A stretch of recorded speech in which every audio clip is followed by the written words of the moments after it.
Hello, good people of the internet.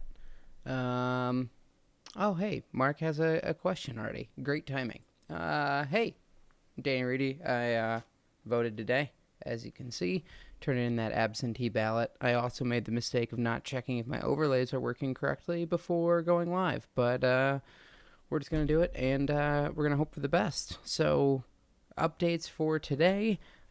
Race hasn't changed particularly. A lot of batches of new polls. We're kind of entering what is now kind of the quiet time. When you're on the other side of the debates, there is no real major event that gives Trump a good chance to come back or to, I don't know, shake things up. Even October surprises are rough at this point.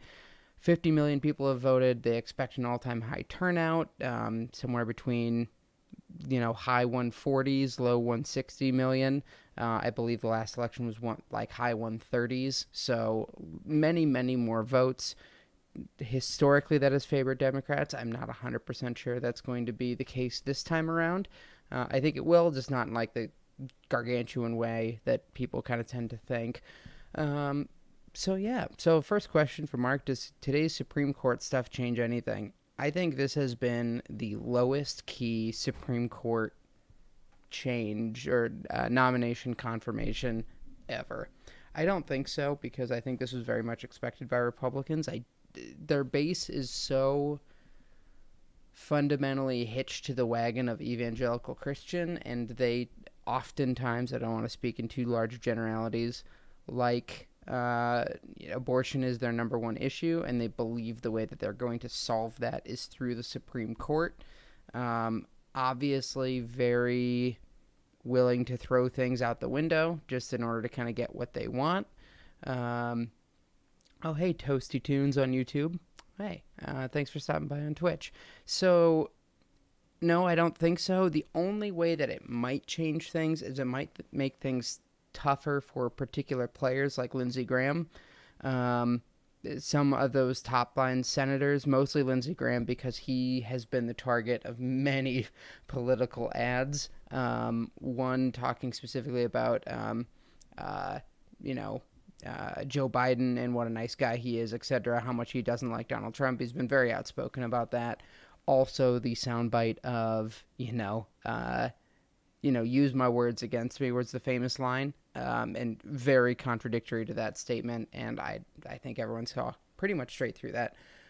But I don't think there's going to be a lot. That would only swing it if it's like a really, really like 0.5% recount close race.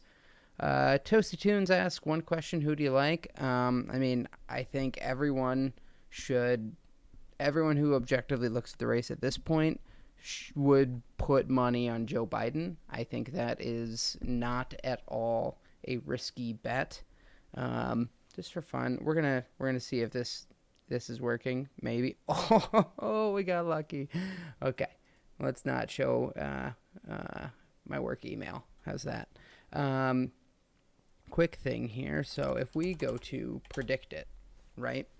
I checked. Oh, see, Biden's actually further down. This blows my noodle a little bit. I don't. This is way too low, in my opinion. Florida being 59% for that. This one's a little bit questionable, I think. North Carolina, Arizona, North Carolina, and Florida being this far apart, that all seems a bit nutty to me. It just seems too far in Trump's favor. I think this is falling into a huge trap with what people traditionally think, and that is like on polls, the direction of error in the polls you can't predict. But most people kind of look at 2016 and they're like, oh, well, Trump's got a better chance than the polls say he does. It's not always true. That he may have a much worse chance than the polls say that he does. And nothing is more likely or less likely. So you can't just pick a direction like that and be like, oh, well, it's hurting in this direction. That makes these things very, very difficult. And Trump basically needs a large error in his favor, And it could be a small error not in his favor, which would push this very much towards Biden. The fact that it's 63 cents, I think I should put on a little bit more. Toasty Tunes, they say Biden is winning. They also said Hillary had a 90% chance to win. Some places said she had a 90. The people I usually follow say closer to about 70%. And that's the thing about probabilistic forecasts, and this applies to many, many things in life. When you have a probability of something, say you have if you're going to toss two coins, and somebody says, hey, do you think it will be two heads or anything else?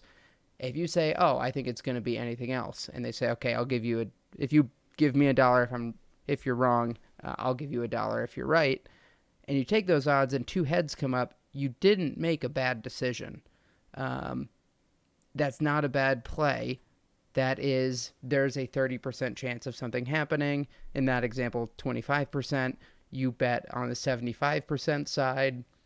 That's a good bet with even odds. So we shall see. I'm sorry. Trump's second election will be the biggest landslide win in history. That's frankly just not going to happen. He absolutely has a chance to win, but it will not be a landslide. Paying attention to polls and the things that we know, he can win narrowly. He can't win very large. Do you think Trump saying he wouldn't pass another stimulus will have an impact on him or the senators? That's a very interesting question. I think it's already baked into the polls. There was kind of a 3-part wave. I'm trying to remember. I think it was the debate, the COVID diagnosis, and then lastly the stimulus. I don't think the Supreme Court thing, there's a lot of, I would say, left-leaning media outlets that are kind of showing like, oh, crazy, look at how they passed the Supreme Court thing and they didn't do the stimulus bill. The fact that they actually went ahead and did that, I think that story, like when it broke, was important, but now won't have much of an impact. These things, the wind kind of gets taken out of the sails a lot. So those stories get kind of front run in a way, and then the first time you hear them, they're impactful, but then the following 10 times that you hear it, often it loses a lot of impact, and it's already baked in. So I think when that story originally broke, it did hurt him in the polls a little bit, but a lot of people are still like already voting, but I don't think it's going to have any additional impact. I think people have assumed at this point that there will not be a stimulus during that time, and then I highly doubt in the lame duck session potential that follows. If he's reelected, maybe, but I don't know if he has a strong incentive to do so. It gets a little complicated with the, where do you spend your political capital? So that does get a little rough. If you have more questions, of course, send them. Twitch. I don't think I have anybody on YouTube, Facebook. Send those in. We'll see if I can grab any. I'm doing my best to kind of bounce between a few. A couple things that I wanted to look at regarding the national poll averages. There's a kind of a key number, and I was going to focus on this on a couple different states. And that is Biden riding above 50%. Some people, if you're going to assume that the polls are going to break in a direction that aren't good for Biden, if they're going to break towards Trump, one of the key things and why that happened in 2016 is if you look at something, let's refresh, make sure we have the latest data on here. If you look at the popular vote percentage, as of right now, this isn't the best. We'll use some of these down here.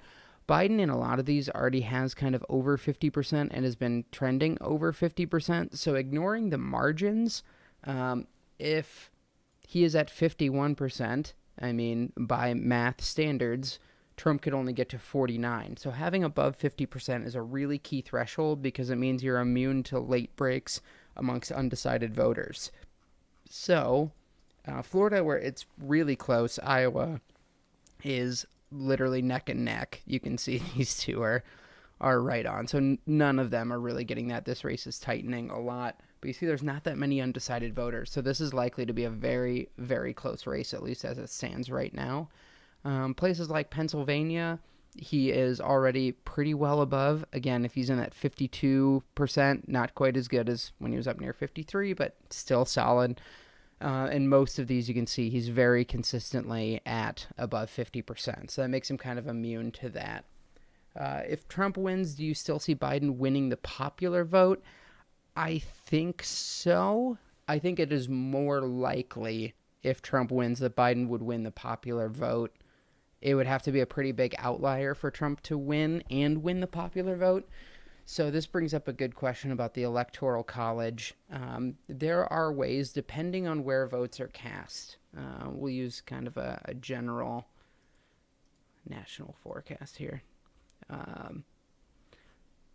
So the way that votes are spread is very, very important, and it gets tough. So when you have a popular vote, if Biden is picking up huge vote counts in New York and California, that can swing the popular vote in his favor, but doesn't really help him electorally. So you get kind of this divide because of the rural focus of the Senate and how those electoral votes are spread out. There's actually more weight electorally on states that are less densely populated. So that's why the Electoral College favors Trump, and he can actually overcome, roughly speaking, with the makeup that we have now, between like up to, I think, 4.5 to 5 points would be a little extreme, but like 2, 3, maybe even 4 points. He could lose the popular vote. That'd be a 52-48 and still win the Electoral College. And that just happens to be because of the way that, the election and the Electoral College works. So where those votes are spread is going to be very, very important.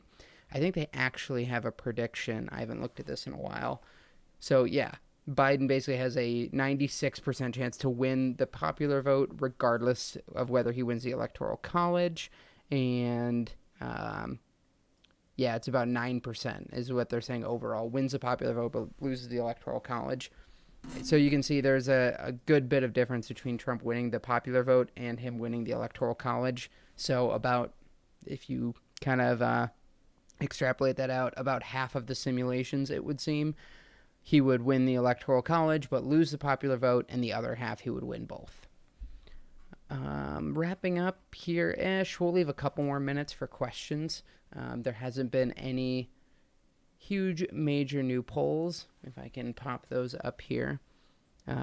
Today, Ipsos, there's SurveyMonkey. You can kind of throw these out. These clicker polls are just not that useful. So I highly suggest filtering these down. Even some of the B. Enthusiasm for Biden doesn't match Hillary Clinton's. It's Who Built the Cages, Joe.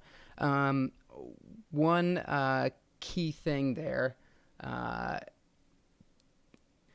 So how to explain? One thing that the DNC decided this time around was that Joe Biden is very popular amongst reliable Democratic voters. So therefore, he is going to get more votes from people who are more likely to vote, if that follows. That's not the best way to explain it.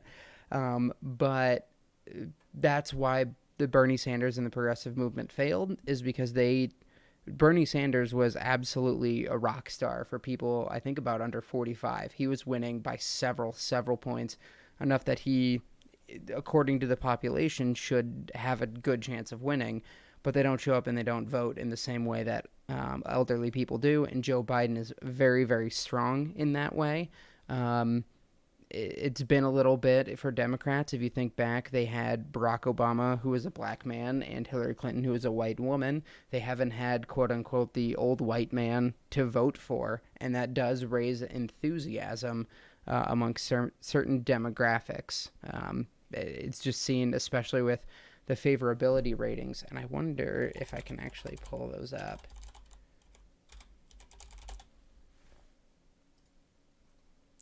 Do they have the latest favorability rankings? I don't want just Donald Trump, but overall, I guess we can look at Trump's. So Trump's pretty far underwater, and that's well known. Joe Biden is about even. I think he might have a slight positive overall favorability. Hillary Clinton did not. Hillary Clinton was wildly unpopular. Trump's favorability, I think, was in the mid negative 20s, and Hillary Clinton's was in the mid negative teens. So that doesn't. I think there's actually a lot more reliable enthusiasm. It might be a way to put it for Joe Biden rather than Hillary Clinton, at least in the way that I see it. A lot of states are seeing a large upswing in early voting for younger voters. Do you see this as a good sign for Democrats, or do you see it as a way for Trump to excite his supporters? If they are specifically younger voters, that basically has to be good for Democrats. There's a very strong age split right now, and it's not as big as the gender gap is bigger. So if you kind of go like most reliable demographics for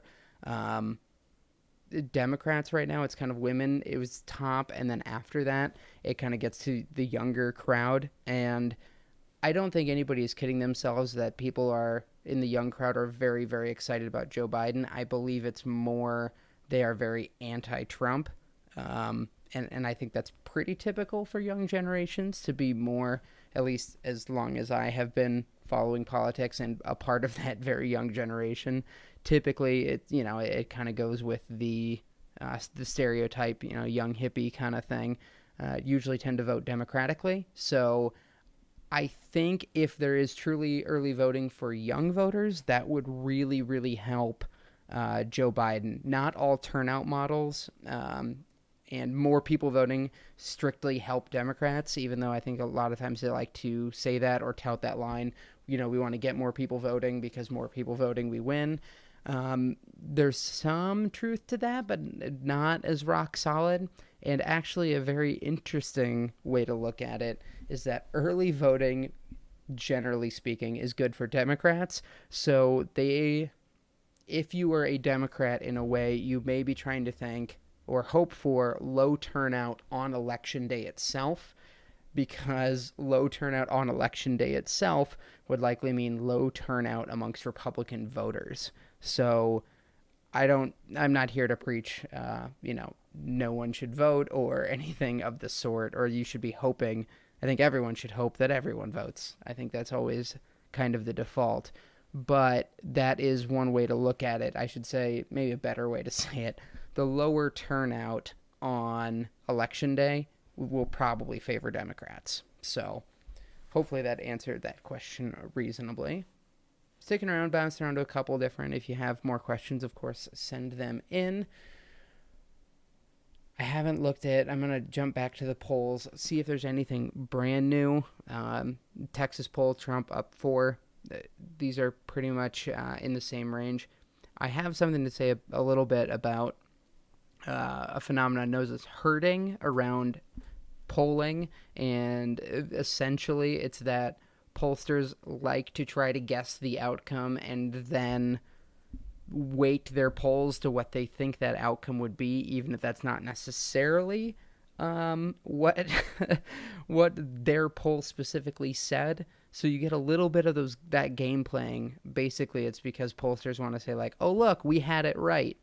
So sometimes they can fudge numbers just a little bit. What percentage of voting Americans vote on a presidential year on average? I believe it's roughly around 60%. And last year, I believe it was 137 million. This year, they believe it'll be high 140s to low 160s, which I believe will be a record-breaking year. And I think that'll bump that up a little bit more. We haven't taken steps like, I believe it's New Zealand, I believe. They actually have, it's like a criminal offense to not vote. So they have very, very, very good turnout. And a lot of that has to do with, voting day is not a national holiday. I think it's very difficult for some people, especially those who frankly don't have time in their day-to-day life to be interested in politics. There's a great speech by Jon Stewart a ways back, and he basically said that, Americans overall are just busy a lot. And I think we can all identify with that a little bit. Like, we don't have time to follow all of these things as closely as we probably should because we're just getting from one day to the next. So I think that resonates with a lot. And so trying to ask, young parents who are rather disengaged in dealing, especially amongst COVID-19, on the day-to-day of their kids and just kind of trying to trudge through this, especially as we head into winter months.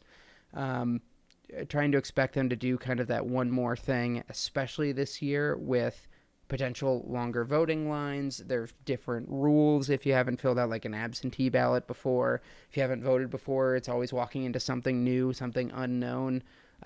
Maybe you don't feel safe from one side or the other. That's kind of an effect of the polarization we have going on right now. So a lot of that, I think Democrats have made a strong push. I'm not naive enough to think that that's not a little bit in their own self-interest. Again, if they believe that more people voting will give them more votes, they're going to want to push for things like that. But that's how it rolls. All right. Trying to bounce back and forth, see if there's any new ones. If you're on YouTube, I totally don't have YouTube open. So you can jump over to Twitch at I Am the Danisaur or on Facebook if you would like to ask a question, that is. So a lot of these like YouGov polls, I think these numbers are a bit rosy for Biden. I expect it to tighten just a little bit more than that if we're going to be totally honest about it.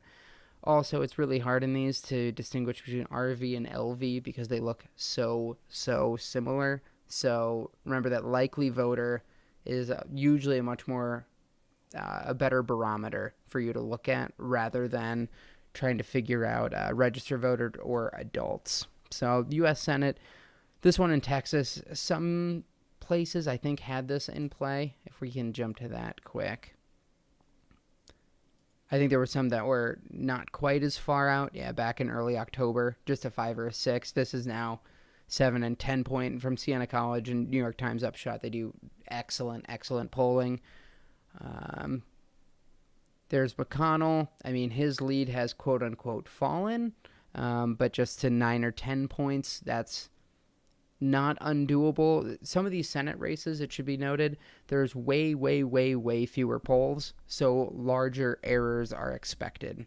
Or things can move in ways that you don't quite expect. You do need like a good amount. If we check in on Montana, where good old Marco is at, this has been tightening a lot. Like, this is what a close race looks like consistently.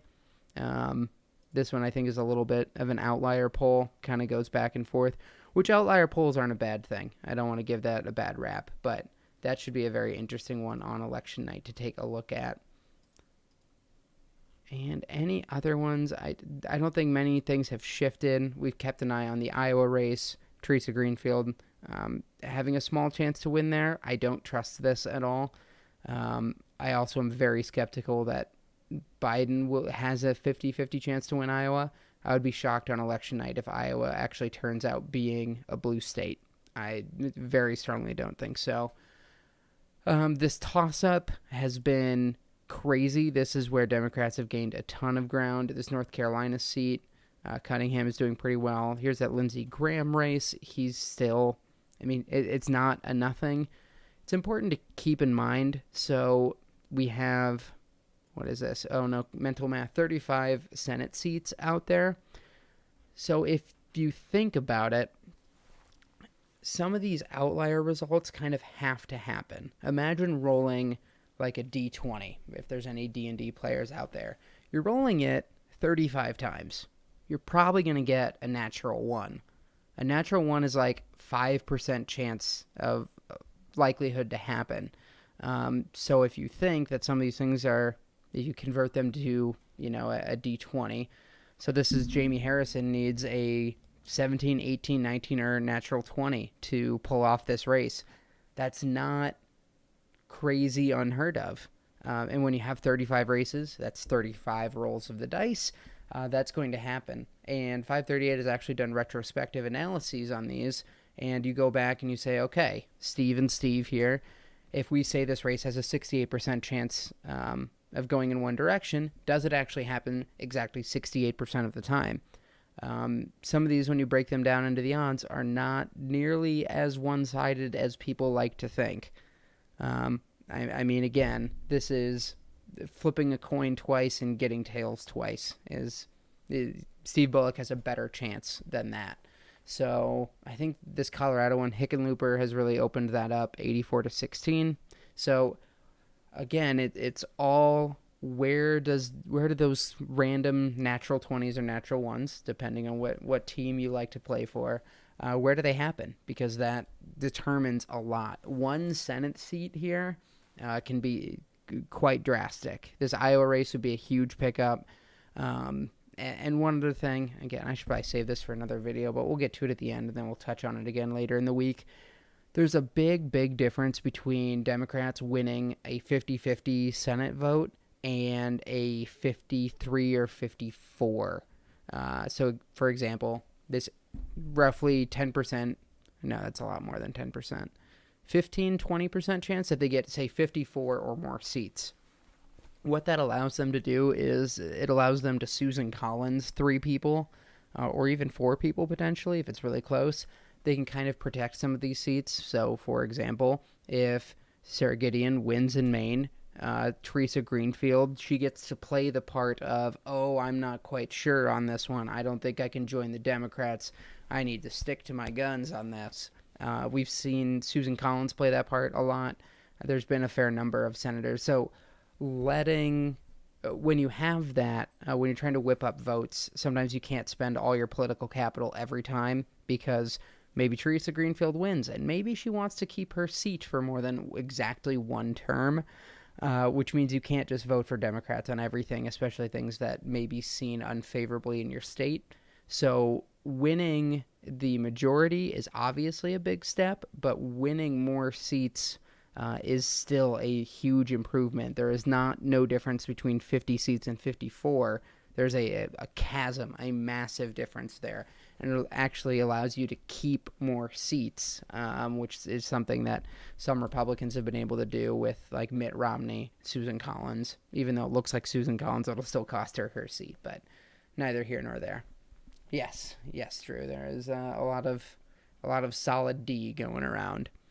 They have that with greater than 95%. But again, in the world of D20s, one of these might fall. You never know. So one of the things I'm going to try to do is on election night kind of have a map of where some of the final-ish final polls were kind of ending up so that, if they call Colorado for Cory Gardner, we can say, hey, that was a 16% chance of happening. Things like that, so you can kind of weigh in and figure that out. So with an absence of questions, I think we're gonna wrap up. I'm gonna try to do one of these per day. Always gonna have Q&As open, so if you have lots of questions, feel free to tune right back in. I cannot promise you what time these will be. They will be whenever I find time in between all the other life events happening each night. Today my car battery died, so I had to go buy a new one. Isn't that great? No worries. Kelman, if you would like, you can watch the replay on YouTube. I have to say it's probably way less entertaining because you can't live chat or ask questions, but we'll kind of see, and you can hit a little bell notification if you're on YouTube. You can follow, I think, and it'll give you a little email when I go live. So there are ways to catch these. So with that, I will end it, and we will catch you again tomorrow. We'll do these daily up until the election. See ya.